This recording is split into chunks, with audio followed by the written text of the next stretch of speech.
Good evening, ladies and gentlemen, and welcome to the Stephanie Stevens Show. I am Stephanie Stevens, and I will be your host for the next 30 to 35 minutes. Today on my show, I was watching some YouTube videos, and something disturbing caught my attention about Jamaica. Now, my parents spent their honeymoon, many honeymoons in Jamaica, and the renewing of their vows in Jamaica and everything. And I have never been to Jamaica. But the stories that I saw about the Lgbytqia two-spirit pronoun community caught my attention. And I was actually rather surprised that these things were actually happening out in the opening in Jamaica, and that the people allowed certain things to happen. Now, I'm not going to try to speak on being a Jamaican or from a Jamaican's point of view, because I'm not. I'm an American, and I have dual citizenship in Canada and America. So, but I'm speaking on just a person being concerned about the Lgbytqia two-spirit pronoun community, and however these women or men identify in Jamaica. So what caught my attention was the fact that these people were living in a sewer system. So today I invited on my show Mr. Chadwick Chung to talk about the Gully Queens, what it means, how it came about, and why is it that Jamaica is considered not safe for the Lgbytqia two-spirit pronoun community. Hi, sir, how are you? I'm wonderful. How are you doing, Stephanie? I'm doing good. It's hot in Toronto today. I was doing a show down in the Harborfront, and then I rushed home and tried to do a new set for you, but I'm not very set person. But anyway, I'm here, and as promised, I wanted to talk to you because over the last few months, you've been tuning into a few of my shows and you've been watching things, and I've been watching what you've been doing. And I find it very interesting on some of the subjects that you were talking about. But there was a subject that I wanted to talk about, and I thought that you, being a Jamaican, could clear it up for us. Now, right off the bat, how am I pronouncing your name right, Chadwick Chung? Yes, Chadwick Chung. And how do you identify? As a gay male, and okay.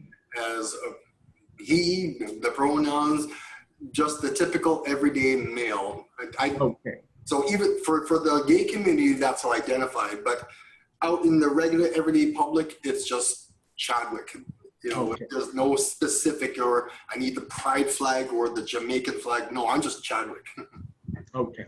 Now, the reason I invited you on the show today is because the first question I want to ask is Jamaica safe? Is it just a safe place for anybody? The answer to that question is both yes and no.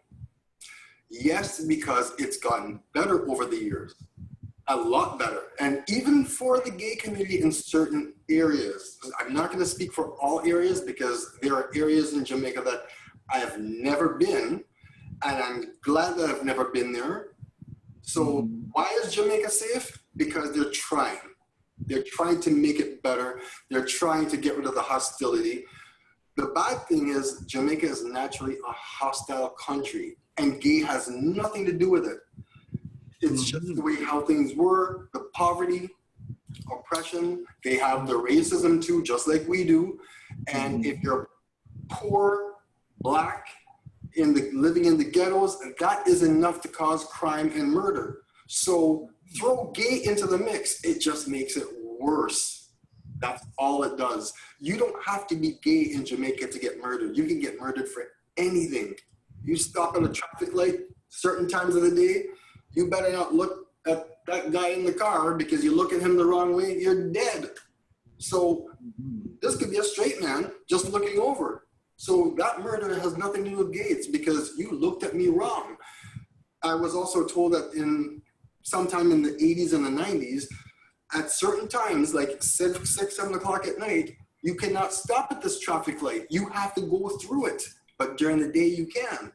And that's not a gay thing. That's just a thing.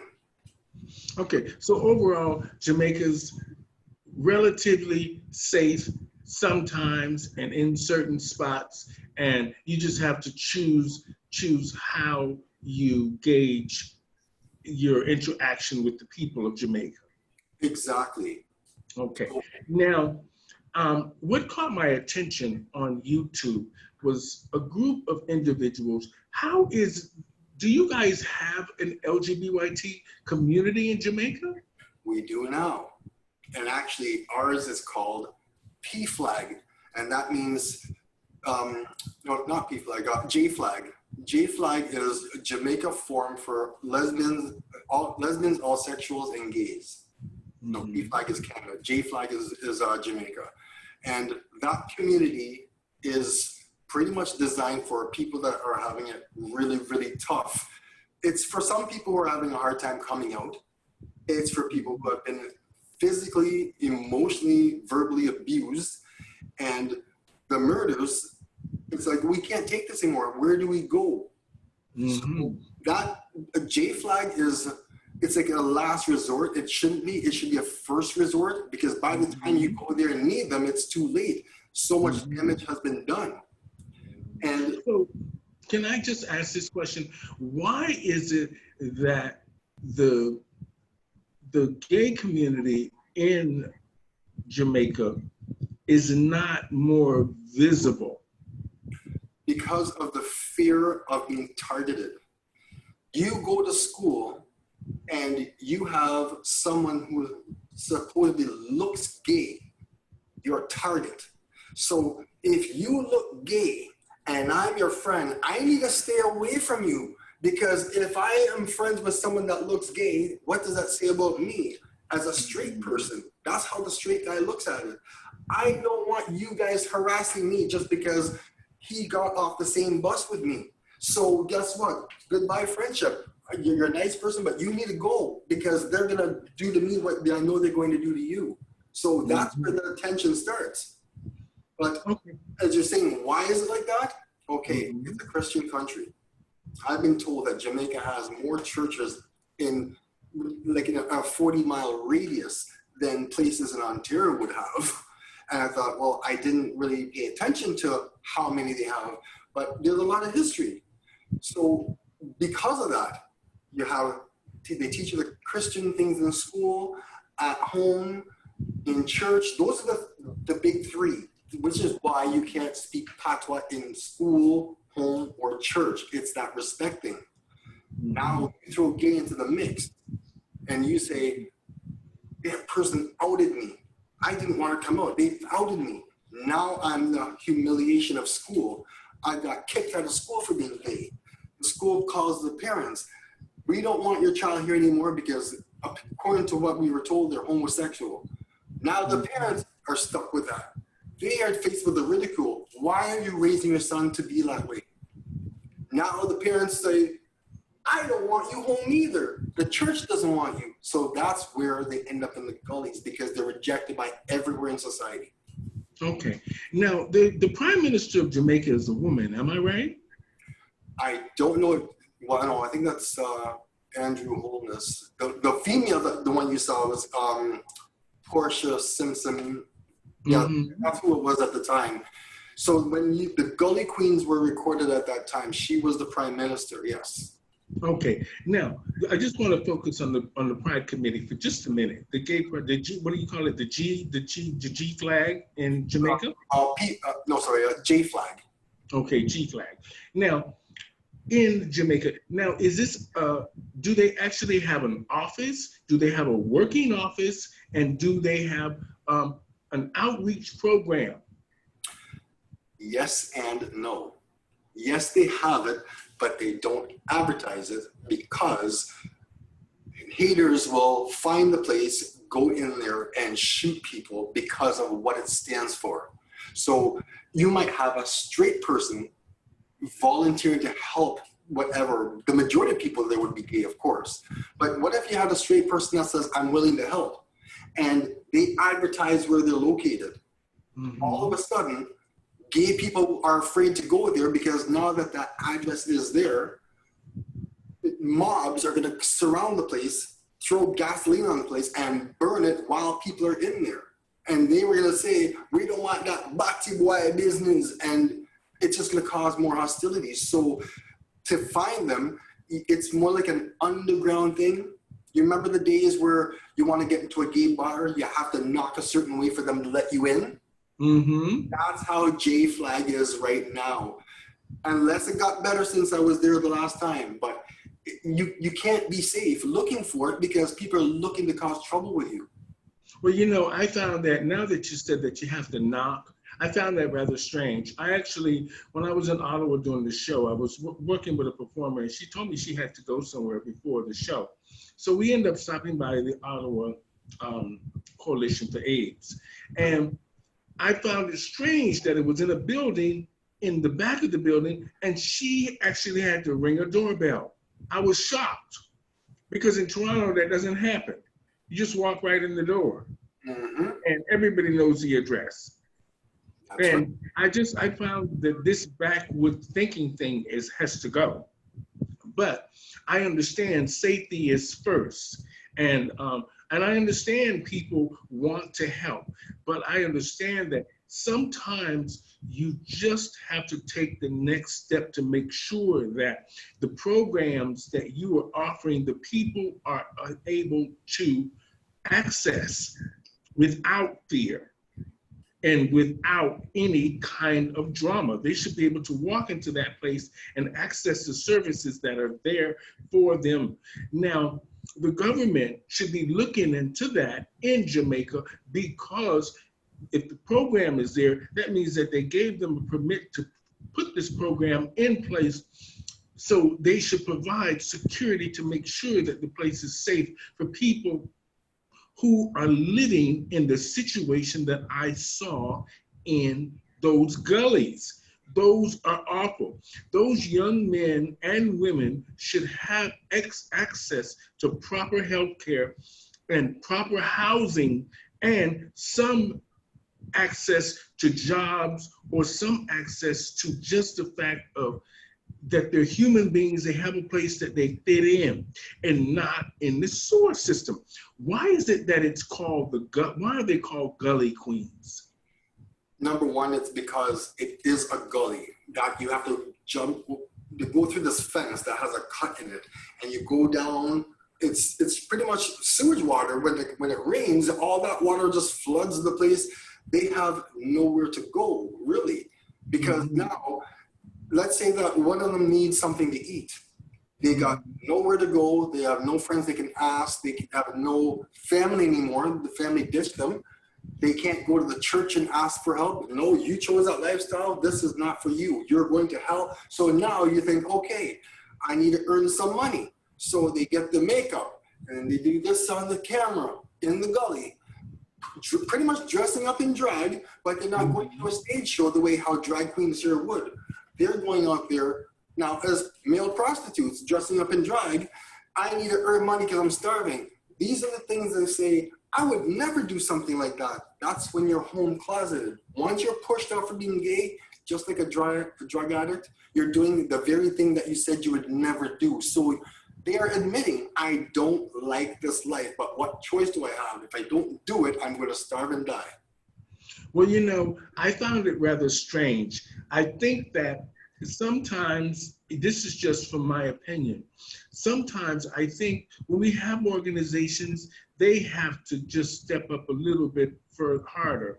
Because when I saw those young men and women, or ones that, you know, who identify as women, were all cut up from knives and stabbings and all this stuff, that is something that Jamaica really needs to look at. And not only that, what I found more shocking is that these are young people. These are young people. Where are their mothers? The mothers who go to church and say that they're Christians and that they abide by God. And they had these children, and so what if the child is gay? It's your child. And not only that, this child is young and living in a gully. in sewage water. And you mean to tell me that the people of Jamaica drive past this every day and see these young children out there looking the way they are and abused the way they are, and they do absolutely nothing? That's what they do. Now, So what do you think should be done? I think the whole thing has to be done in stages. It has to be, because if it was a place in the United States or in Canada, we'd have better success. But because it's Jamaica, it's probably the most homophobic country in the entire world. Now, the reason why they're making strides to do better is because the music industry took a big punch. Back in the early 90s, 1992, I was living there. And I had to pack up and say goodbye to all the things my family did for me, because they wanted me to have this business and live, as an independent grown man. But the problem was, homophobia was so bad at that time. So nobody had to tease me or anything. I would be getting ready for bed, the radio's on, and you'd hear the song, boom, bye, bye, in a batty boy. I'm like, oh my God, I'm getting bullied over music. So I felt unsafe just listening to the music. The next day I go to the business to open up the shop. Here is this gay guy being beaten up on the streets and everyone's laughing. We didn't have cell phones as popular then as we do now. But to watch a gay guy in Jamaica get beaten up by a bunch of people, it's like watching a drag queen doing an amazing job. Yay, cheers. Cheer to beating him up and watching him get murdered. That's the life that was going on when I was there. One day, somebody was singing the homophobic lyrics at a restaurant where I frequently go, because my family had restaurants too. And when I heard that, the guy looked over at me and it's almost like he was hinting to me, I'm talking about you. And that's when I said, you know what? That's it. Air Canada, when's your next flight? I just packed up and left out of fear. So being here is a safer place for me, but it doesn't change the fact that it's happening to other people. So I just found it rather strange that even though I have a lot of Jamaican friends here and I hang out with them and we laugh and giggle and stuff, and I find it rather strange that they don't bring more attention to those young Lgbytqia two-spirit people there in that gully. That is something that really needs to be addressed. And second of all, we understand drug addicts, we understand difference of opinions, but that is inexcusable. To drive past those young men and women who are just starting out their lives, can't figure out really who they are because they're forced into situations, whether they're gay, straight, black, or white, down in these gullies because somebody thinks that they're gay or they're just different. They don't know what they are. And it's for them to drive past that every day is an insult. And for the women of Jamaica who have these young children and turn them out like that and just put their children on the street, you should be ashamed. Ashamed. And mainly if you call yourself a Christian, and you put your son out on the road because he is a gay or identify as transgendered or however the situation is, and you put this you should be ashamed. And you should think about when you were growing up and you didn't really know who you were and what you were all about. Your parents didn't put you out on the street like that. And for the men or whoever are abusing those young children in that gully, stabbing them up and cutting them, you need to be in prison. You need to be in prison, and the Lgbytqia community needs to try and track down these people, take license plates, do whatever, put cameras near the gullies so you can watch what the children are doing, regardless if they're forced into this situation. This situation needs to have some sort of an eye, because these young children, this cannot just go on like this here and people think that this is acceptable. And mainly when you say Jamaica has churches 40 churches within a mile difference. I mean, within a mile. Come on. First of all, those churches should be ashamed as well for letting those young children be out there in the gully and not give them any food or any kind of support. Yeah, it's easy for me to talk, but yes, it's easy for me to talk, but don't put stuff online that shows these young children telling you the truth, showing you their stab wounds, showing you they're hurting, showing you that they're sleeping in the tunnels. This is stuff that are not lies. This is the truth. And the government of Jamaica needs to pay attention to help those children. They do. And whatever the Lgbyt community is doing, you need to step up your game a little bit more. Send some messages to the Queen of England, who used to be, you guys used to be a British colony, right? So you send some stuff up there to that queen, and you keep knocking on her door to pay attention to what's going on in Jamaica. If you stop the money coming into Jamaica, it'll get a lot of people's attention down there. Actually, funny you mention that. Okay, money coming to Jamaica, that's the artists leaving to go and make money abroad. Dancehall is so popular all over the world. When they heard the homophobic slurs, the money stopped coming in. Boycott this, shows are canceled. All of a sudden now you can't get any work and you're a #1 artist. Well, if you're going to spread hatred in your music, we're not going to support you in Los Angeles, in San Francisco, in New York, in all these places. You're just not welcome here. So go back to Jamaica. So now you got these artists that have to perform locally because only the Jamaicans that live there appreciate the homophobia, where the rest of the world does not. So it did fix things. So that's why the homophobia today is not as bad. When I went there in 2017, all I heard, homophobic, somebody was driving in front of my sister my sister accidentally cut some guy off and he didn't like it. And he just said, "Batty boy." I'm thinking like, wait a second, you're a girl. Is he talking to me? No, that's just their way of saying F you. But that was it. So do they have a pride parade in Jamaica? They had one, but I don't know if it still exists because even though people are proud to be gay and they want to express it, they're not proud to say, I'm taking a chance of facing death. Because you can get murdered at a pride parade just because people are standing on rooftops and throwing big rocks at you and hoping that they hit you in the head. Oh my God. Yes, that's the way it used to be when I was there, which is why I got the hell out. Because if this is how I feel with music played to me and homophobes are being fueled by the hatred in the music, the hate crime for gays went up when those songs came out. And I said, this song has got to get away from #1.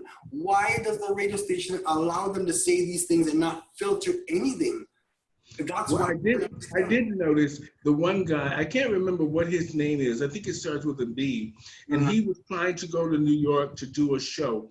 And the governor of New York said that he didn't want that in the country, in his city. I forgot what his name was. And he was doing the homophobic lyrics to this one song that was really popular. And he went to the border. I guess they went to the border. They had them arrange the show in New York. And when they got there, the mayor said that they weren't going to allow them in the country because of these homophobic songs and all this stuff. So they kept, like you said, they kept turning them back in the US because they weren't having that. They weren't down there trying to incite anything, because New York is one of the most liberal places in the US for gays. I mean, they have the biggest gay pride, almost one of the biggest gay pride parades in the US, New York. So they weren't going to have him. Now, when I used to listen to, what's her name, Patra, and a few of the other ones, and there was one woman that used to do this one song, Kill the Batiman, Kill the Batiman. I can't remember who she was, but as I did notice, a lot of the Jamaican songs have fallen off of the charts because of this kind of, rants and discrimination things that people think are acceptable. Now, I want to know, why is it that, where does this come from in Jamaica? Where does this hatred of gays come from? It comes from the streets too, because they set a certain tone. You need to look a certain amount of masculinity. And there's this saying, as a man, I don't ever want to be a good-looking man. No, I don't want to be as good-looking as my girlfriend. No, she's the one that's supposed to be pretty. So the uglier I am, the better. A lot of guys will say that. No guy here wants to be referred to as ugly. People want to be referred to as good-looking. Do you think I'm cute? Does this look good on me? Oh, God, no. In Jamaica, the homophobes, the straight guys that say we don't want that here, I love being an ugly, gold-teeth man, mash mouth, because the uglier I am, the cuter she looks. Now, for the young, what do you think should happen? What do you think the young children in those gullies should be doing to get out? Or are they just stuck there? They're stuck there, and they're doing what they can to get out. The problem is, you get out of there, that's the easy part. Where are you going? You have nowhere to go. So they still need to eat. So they go sell their bodies, sell drugs, do whatever it takes. That way they can have that slice of bread or the beef patty with the cocoa bread and the box juice. At least they're saying, I'm finally full. Oh gosh, thank gosh. Now I have to have a shower. Go back in the gully where the fire hydrant is leaking and they bathe there. It's fresh, clean water, but what? Got your bathroom? Where you sleep? Got your bathroom? Yes. Why can't you go to a friend's house? My mother doesn't want you here because guess what? We found out you're gay. And the bad thing is, that boy is also gay, closeted. He can't let his mother know that he's gay, and especially the father, because he too will get thrown out and end up in the same gully. So you're not welcome to my house anymore like you once were. So it just snowballs another problem. And like you said, people need to go to prison. Funny you mention that. The gully queens, from what I was told, are the most violent people in the country now. They purposely go out and commit crimes because they know if they commit a bad crime, they're going to get arrested. They get to go to prison. They got 3 meals a day and a place to stay. It's better than the gully.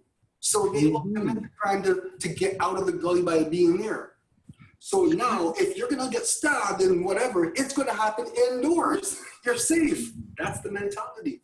Well, you know, I was going to say that the government of Jamaica should be ashamed because the queens, or the gully queens, which they call them, are treated less than men or people in prison who have committed heinous crimes. And these are young children in the gully. That means that a lot of them haven't committed a lot of crimes, or they're just trying to get by, or they're just young kids trying to figure out who they are. And like you said, it's shameful that they are now committing these crimes just to go to jail so they have 3 meals a day and a roof over their head. You know, shame on Jamaica. Shame on Jamaica. I don't care who says anything about anything. Shameful the way you treat the LGBT community in Jamaica. It's a shame. And you really need to rethink that and try to help those young people get their lives started, regardless of what they identify as and where they come from. Give them a great start in life, or try to help them get a start in life, because a lot of those young kids should be in school. Exactly. You want to know something else interesting about that? I have a couple of Jamaican friends here that go to the local gay bar. They will message me or they'll call me and they say to me, oh, do you want to go to that place? That's the code, that place. And I'm like, when? What time? And that's how they say, do you want to go to the gay bar? You're telling me you're so scared from what you've seen in Jamaica. Now that you're living in Canada, you're telling me you can't say the word gay on the phone. You're afraid that that word's going to trigger something. And that fear has been put there for the longest time. So you have grown-ups that will not use the word gay on the phone. No, we're going to go to that place. If I walk down the street with you and that Jamaican comes up to me and say, who is this one? Let's say if you're not in drag, you're just out in your boy clothes. Mm-hmm. I can't say Larry's gay. Don't say that word. No. The code word is, oh, he goes to our church. Mm-hmm. Our church, our community. So when a Jamaican comes to me and says, I know that guy, he goes to our church, that's our barn. Oh, okay. I don't want to expose too much because you have to remember this, when this goes live and everybody all over the world can see it, including people in Jamaica, they're going to look at this and say, they caught on. We got to find another way to attack people. So this is why I have to be careful what I'm saying to you on this call, because it's very important, but at the same time, I can't disclose locations where people go because now other people are going to try and harm them. They're already destroyed. I don't want them dead. So I have to, for this call. You know, it's a shame that when you think about this, we have so many services in Toronto, and so many of the Jamaican community participate in a lot of the programs that a lot of us take part in, and there's a lot of help here and services here. It would be great if some of those kids could reach out to some of the program workers here, or you can send them links. I don't know. I mean, I'm sure they know how to access a phone here and there. But there needs to be some kind of more of an outreach to get those young people out of that gully and get them moving in the right direction, whether it's to get them a job, but mainly they should be in school. And that's what I noticed, that there were so many young ones there not in school. And this should be a concern to the government of Jamaica. Number one, that those young kids aren't in school. And number two, that somebody is driving around harming these kids, regardless if they're selling drugs or selling their bodies to make money for food. Somebody's harming these kids, and they need to be brought into justice for that situation. Yes, it's easy for me to say that because I live in Canada, but don't hate me because I live in Canada and I'm privileged to this and this and this. If I was in Jamaica, I'd be subjected to the same thing those kids would be subjected to. So, but fortunate, I live in Canada. But I'm willing to say and just offer my voice and to sort of say, you people need to help these children in that gully. That is shameful on Jamaica. And it is really shameful because they're young people that have so much to give and so much to offer. Stop hurting them. And, and for the government in the US, they'd be knocking on your door asking, why is your child not in school? Mm-hmm. And if he's not in school in 2 weeks, we're going to put you in jail. But then again, when their help is there, they think they're helping, but they're not. You chose this life. If you would just change that sexual preference back to straight, your parents would take you back. Well, guess what? Maybe you don't understand it for the gay side. Let me explain it as a black man. I would love to just press that button and turn white before I go out the door so I don't face racism. I can't do it. So a gay person, you can't press that button and turn straight. You can't do it. You are who you are. Until you walk a mile in someone else's shoes, don't say anything because you've never been there.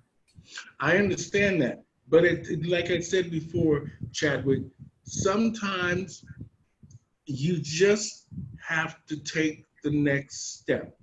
And I find that if the kids only have the Pride Committee there to look up to and look to talk to and try to find some sort of help, the Pride Committee needs to take a few more steps. And they need to go back and knock on that church's door.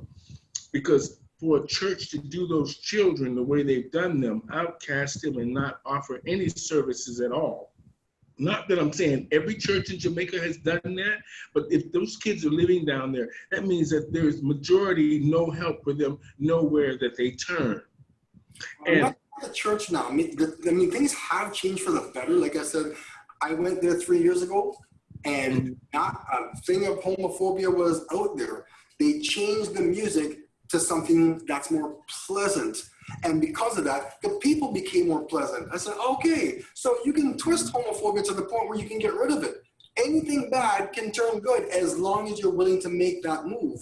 But they weren't willing to make the move to change the music. Money out of their pockets. Go back to Jamaica. We don't want you. That's where the turning point was. You mean tell me I can't make money because of my lyrics? Yes. If you want to make money, change it to something else. And that's when change happened. The American society actually said, get out of here. We don't want you here. The guy you're talking about, you can remember his name? His name is Buju Banton. Yes, that's him. I saw that on the news. Where they turned him away at the airport. And I thought, good for them. Good for them turning him away. But you know, Chadwick, I think that maybe, you know, if you can talk to some of the people in the Jamaican community that do these different programs, maybe they can send some letters. I think sending letters to the government of Jamaica will be on deaf ears. But I think if you send some letters to that Queen Elizabeth or that governor, that prime minister of the UK, or wherever it is over there, you send quite a few letters and petitions about what's happening with those guys and girls in that gully there, something will change. But you've got to make some sort of an effort. And I think letters are a start. But you can't send letters to Jamaica because I think it's going to fall on deaf ears. You need to send letters on to somebody that can have an impact on the economy of Jamaica. If they don't change it, this is what's going to happen. Or bring attention to real big attention to those kids in that gully. To the Jamaican consulate or governor, the Senate, or whatever is there. Let me tell you something. Letters will help, and it will get those kids out of the gully. I cannot believe they're not going to school, and they're running around prostituting and selling drugs, and look how skinny they are. And they're so skinny. And he lifts up his shirt, and you see that scar and the acid burn, and he goes like this. That's where the knife went. This is what they deal with all the time. But mind you, out of all the gay people that are in Jamaica, the Gully Queens are probably treated the worst, because you have gay people that have places to live, but because they look and behave like me in regular clothes, I don't talk like this, I don't fight like this, that's what they want to see. I'm like that naturally. But you know, all gay people aren't queenie and feminine, but some of us are. I mean, we talk with our hands and we talk with S's, and we're very dramatic. But that doesn't mean that somebody has the right to murder you or stab you up or harm you in any way. Exactly. And you know, Chadwick, you know, what do you think should be done? What do you think should be done? The first thing I think should be done is these people who are kicking them out of homes, out of schools, out of churches, and you say you're going to go to hell, there's no place in heaven for somebody like you. Take a look at what's going on here. This person, you thought they were straight, and you loved them in church. You praised them for the work they did in school. Mommy and daddy loves you. The minute you find out they're gay, all they did was told you who they were. They didn't change. You did. The parents don't want them. The church, you're going to hell, and there's no heaven for somebody like you. School, get out of here, we don't want you. All you three changed. The kid did not. He only informed you, this is who I really am. I'm tired of living this double life. Oh, really? Well, I'm going to show you. You weren't raised that way. Well, let's back up a bit. Wait a minute. You weren't raised that way. Tell me, straight parents, how do you teach somebody how to be gay and you're both straight? I missed that class. I didn't go to school for that. How many of us went to gay school to learn how to be gay and come up with a degree in it? You know, it's your thinking. Just think, a straight person. Oh, this is my high school sweetheart. Oh, we just had sex and blah, blah. Wait a minute. Who taught you how to do that? It's your first time. Did you go to straight school? Come on. But you know, it's perception is the reality. My perception is my reality. Your perception is your reality. You think that I should not go to church because of my sexual orientation? Then don't let me in there. I'm not going. As far as I'm concerned, my God is the rest of man. So I'm not praising Jesus anymore, because according to the church, Jesus wants this and not for me. Well, why did he come knock at my door and tell me? Why does it have to come from you? If he is the Almighty One, like you say he is, Jesus can find me on his own. If he needs your help, he is not the Almighty One. So I have issues with the church.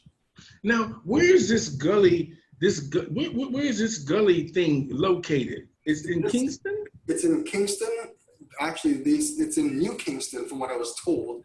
But you see the harbor, the Kingston Harbor. When you cars drive over this bridge, the Gully is underneath it. There's a bank right there, and there's some other parking lot or something on the other side. So it's a reputable area, because people go out, park their cars, and they wear their name tags and the badges to go work in the bank. People are walking past that, going for bank loans and all that stuff. Meantime, you got people homeless underneath there, and it's like, that's not me. I didn't choose that life. That's why I'm not there. No, you've never been gay. That's why your parents didn't put you there. They didn't have a choice of being gay or not. They had a choice whether they wanted to come out or not. And some people are so scared, they will not defend their own gay friends, because if I defend you, I'm a target. You're not supposed to have a gay friend. What the hell's wrong with you, Chadwick? Okay, I'll be that straight guy. I'll get myself a girlfriend. I've done that before. And guess what?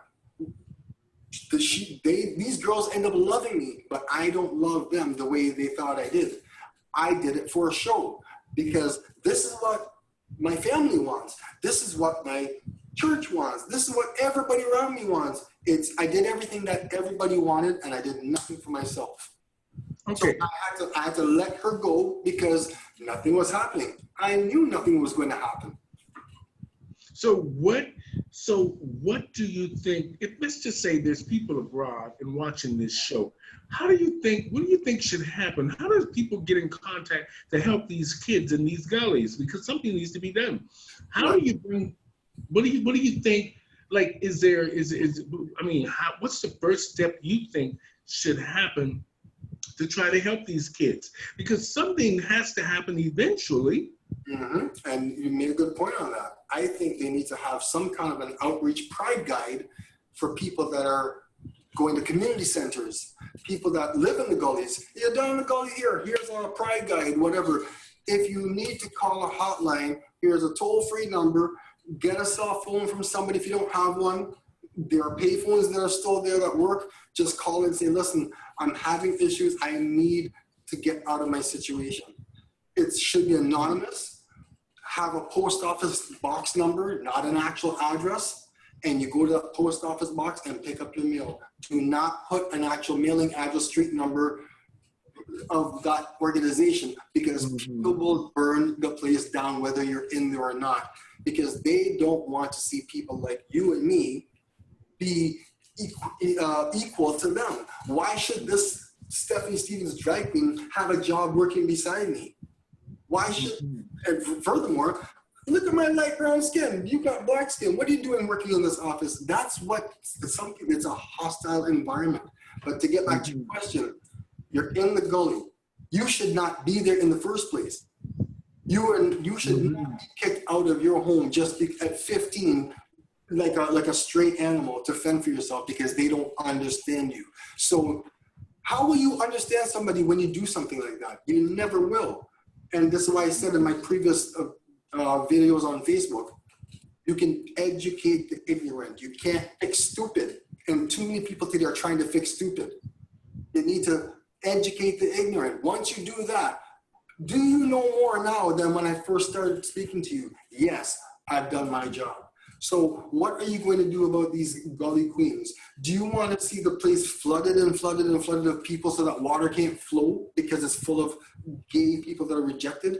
Or do you want to create an environment for them? You don't have to like them, but you know what? Yes, you need food. You need education. You could be the future doctor that's never going to be a doctor. You're the person that could have found a cure for cancer, but because you lived life in the gully, now you have to turn to prostitution.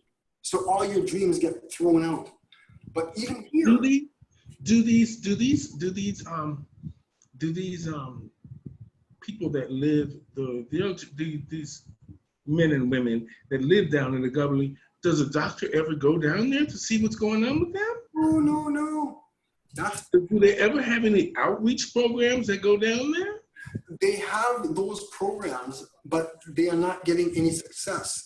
So somebody like, say, a very, very popular person in the gay community, whether it's London or Toronto, Mm-hmm. they have people like you and Katu that does drag here, charitable things. They go there, they fly down, they do all these things, and they have to pack up and leave, fearing for the security of their own well-being.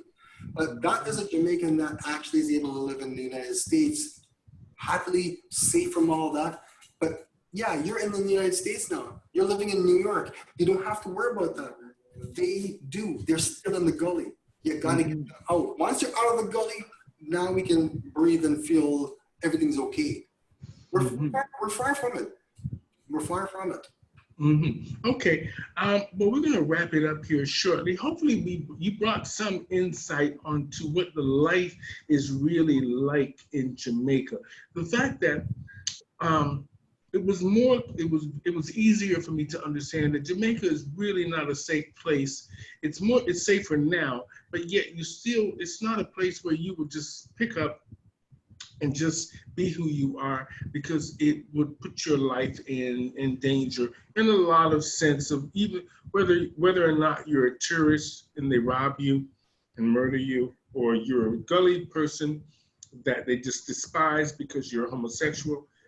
These are things that are very concerning. And I find it rather strange that women who have had these young children, regardless if they're homosexual or not, and say that they're Christians and they go to church and they don't care for these young men and women.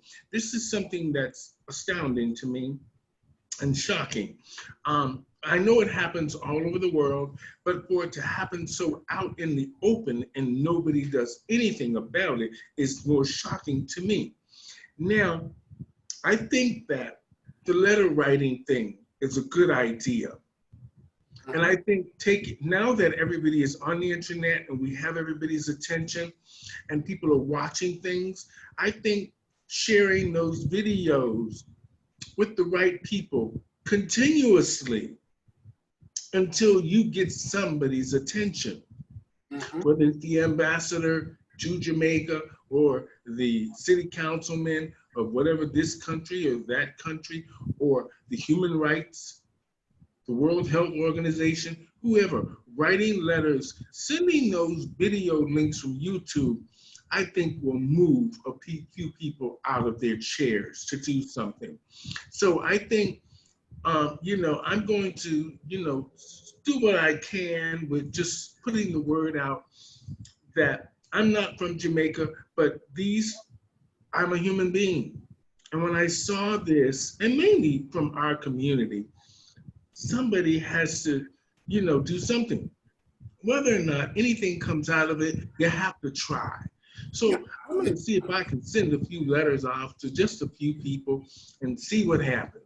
And then I'm going to continuously do that week after week and see what happens. Whether it's a celebrity or it's a politician or something, I'm going to keep sending letters until somebody goes over there and see what's going on with those children in that gully, and find out why they are not in school. And regardless of how you feel about them and whether or not I'm Jamaican or not, I'm a human being and those kids are a human being.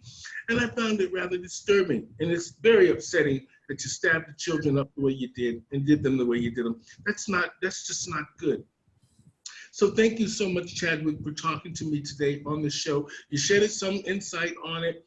I mean, it's a very tough subject and a very eye-opening and very shocking to just even me. And trust me, I've been around this world and I've seen everything.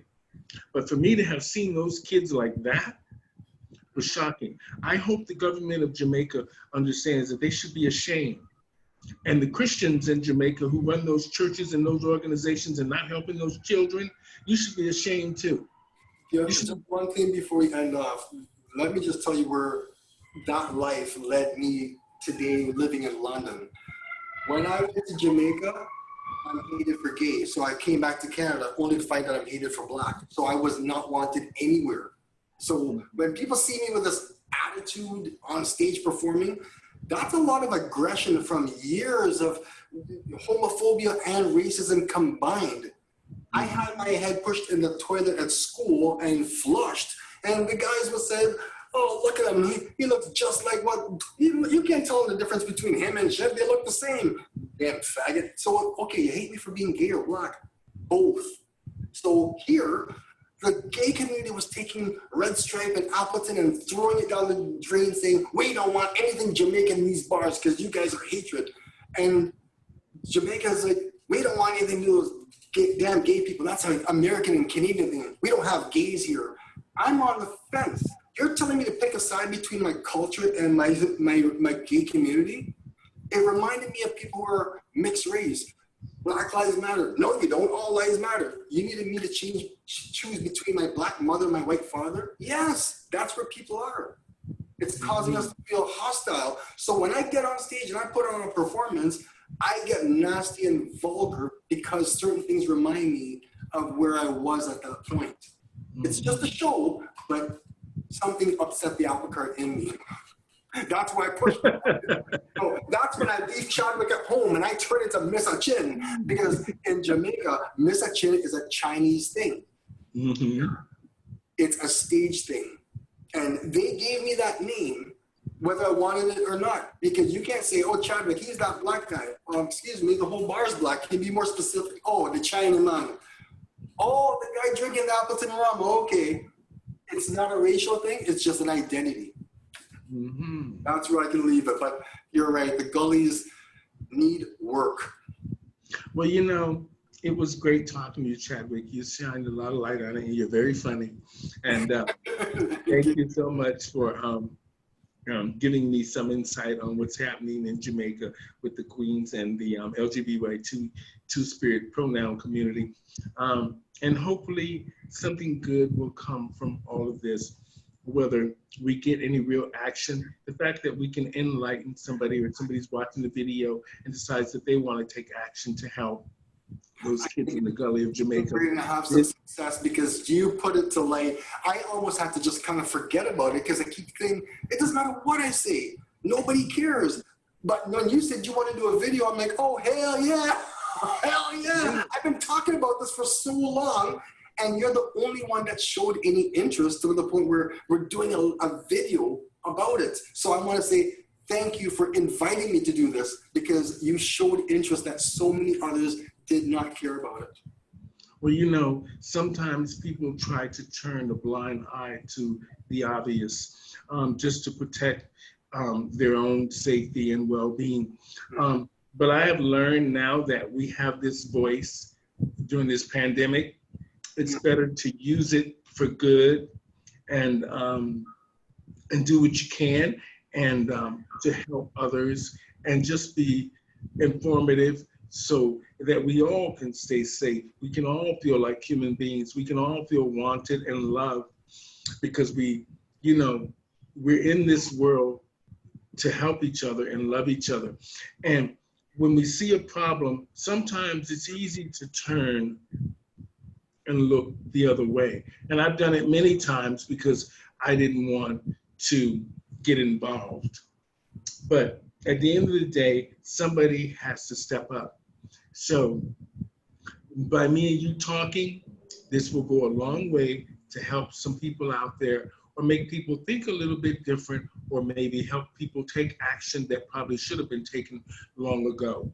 Yes. So you need to understand that these are young people with great lives, great brains, great futures in front of them. And when you do them the way you do them, nobody has the right to hurt people just because of who they feel that they are.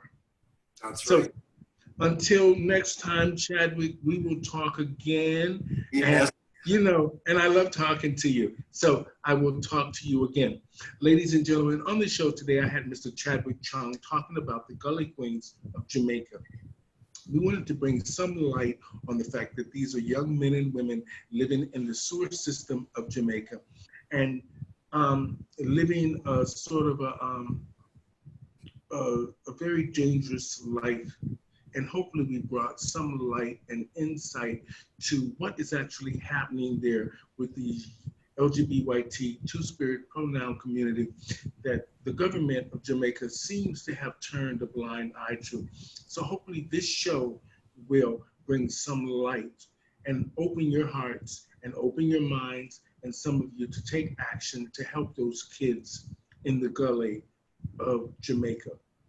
They're called the Gully Queens. It's on YouTube. YouTube it and see what the show and the story is all about. Thank you guys so much, and we will chat again, Chadwick. All right, Stephanie, have a good evening. Have a great week, everybody. Bye-bye. You've been on the Stephanie Stevens Show. Mwah, mwah, mwah, mwah.